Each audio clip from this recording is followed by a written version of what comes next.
আসসালামু আলাইকুম ভিউয়ার্স। এই যে গাড়িটা নসিমুল গাড়ি, এই গাড়িটার চাকাটা সব ঢিলেঢালা হয়ে গেছিল, তাই আজ আমি কাজ করে দিচ্ছি।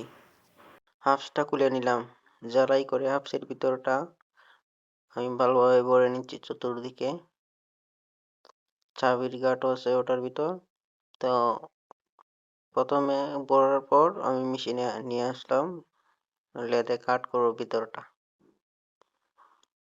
হ্যাঁ, মোটামুটি আমার কাজটা প্রায় শেষ পর্যায়ে চলে এসেছে। আমি ভিতরটা একটু মাপ দিয়ে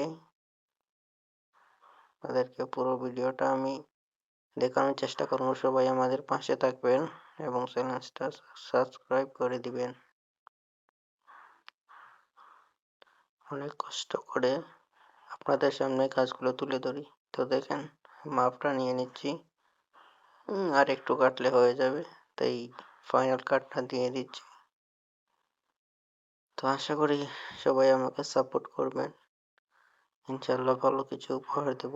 এটা আমাদের শিল্প। এই শিল্পগুলারে সবাই যদি ভালোবাসে তাহলে বাংলাদেশ অনেকটা এগিয়ে যেতে পারবে। কারণ এগুলা দিয়েই বাংলাদেশের যে চাকাটা আছে সচল রাখতে হয়। তো মোটামুটি আমার কাজ শেষ।